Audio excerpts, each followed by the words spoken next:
Dan Illman, Mike Beer kicking off a late pick 4 at Monmouth on Saturday with race number 11, the Grade 3 Matchmaker Stakes. It is Haskell Saturday at Monmouth. Get involved with a DRF Bets account. On sign up, you'll learn how to access $150 in risk-free wagers. Here's the field for the Grade 3 Matchmaker, race number 11 at Monmouth on Saturday. We're going 1 1/8 for fillies and mares on the turf. We have to start the conversation, Mike, with Chad Brown, of course. The number 6 Competition of Ideas just missed last time out in the New York Stakes behind the extremely talented Omerique.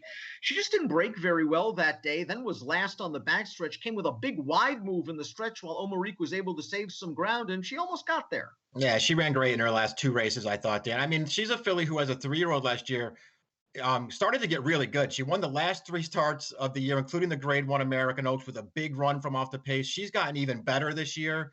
I mean, I just think she's run great in both of her starts this year. She is, I wasn't her biggest fan heading into this year, Dan, but she's way the horse to beat in here. Chad knows where to find these spots, and he does very well in these races at Monmouth. You're right about Competition of Ideas being the horse to beat, and I like her cutting back slightly to 9 furlongs. The horse she might have to catch, however, is Razor Sharp, and that's the number 3, Valedictorian, who has won 3 out of her last 5 races, went wire to wire in the local prep last time out, the Grade 3 Eatontown. Well, not wire to wire. She showed good speed under Paco Lopez. I like the fact that Paco conceded, got this horse to the outside. She showed the ability to sit if necessary, and then she spurted on home. Now she's stepping up in class, but you can't knock her because she's sharp and she's going to be in front according to Timeform US and the pace projector. Yeah, I think that makes her very dangerous considering the form that she's been in. She's just run one really good race after another.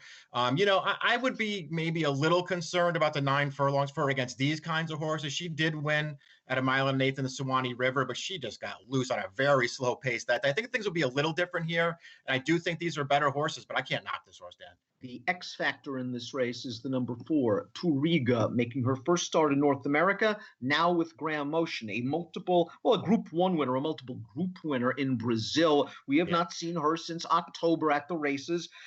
Listen, these Brazilian horses could be any kind. I'm sure Motion picked this spot instead of a Saratoga spot, hoping to at least get her feet wet. It came up very tough this year's Matchmaker. It's not an easy spot for her. I will say, I guess the hardest thing to decipher with her is just, what has she been running against down there? I will say, in watching some of her races, she looks pretty good to me. I mean, I like her running style where she's not getting outrun. She really finishes in her races.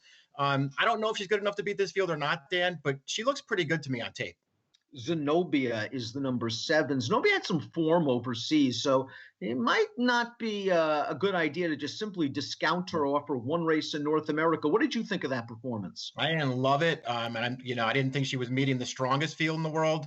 But listen, maybe she just needed a race. That was a pretty long layoff she was coming back off of. Maybe she can step forward. She was a group winner over there. She looks like she's pretty good. This is not an easy spot. Third off the bench for the number 1 Dark Artist, who has won a couple of races at Monmouth in the past, and she does have tactical speed. Timeform US has her sitting in 2nd. I wouldn't be surprised if Nick Juarez breaks, lets the speed of Valedictorian go, and tries to save as much ground as possible. That being said, even though she's paired up by her tops in her last 2 races, I think a minor award might be her ceiling. Yeah, I thought this might be too tough for her. She got a good post and she's got tactical speed, but I thought this was pretty tough. Always been a fan of My Sister Sledge. I thought she ran okay in that Miss Liberty 2 starts back. It was a race where she got a lot of pace to rally into, and it was a race that came apart late. And in the Eatontown last time out, she was kind of in tight a little bit in the stretch. She just never threatened Valedictorian. I think she is going to take a step forward in her 3rd start of the form cycle, like the 1 horse paired up by her tops in her last 2 races. But I just have a feeling these might be a bit too tough for her. I'm going to wait for her down the road when she gets a little class relief. Yeah, I think they could find a better spot for her. I understand them taking a shot off of 2 good races, but man, she's going to have to take another step forward in here. Let's take a look at our top selections for this year's Matchmaker Stakes. Mike, we were taking a look and very curious with I'm So Fancy, a horse that was a group winner in Ireland at this 1 1/8 distance when she showed up in the Gallarette on Preakness weekend. And let's be honest, Mitchell Road got away with a nice early lead. She had a good trip, I'm So Fancy, and she just didn't fire. Last time out, Trevor McCarthy gave her a great trip, and she fired big time in the stretch. Yeah, listen, maybe it was just a class relief last time, but based on what she was doing last year, she really improved as a 4-year-old in Europe. I think it maybe had more to do with her needing a race off the layoff first time out of her. She really ran last time, Dan. This is a tough spot with Chad's horse shipping in, so she's going to have to be at least that good. I really liked her last race, so I'm giving her another chance in here.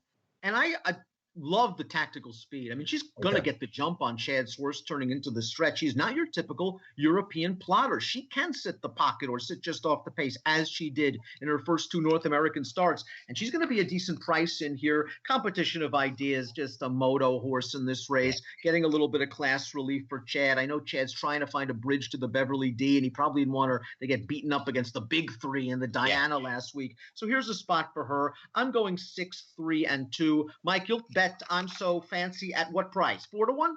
Yeah, I need her to be at least 4 to 1. Hopefully, maybe even a little bit more than that. I'm going to bet her to win. I'm going to play her in exactas with the favorite.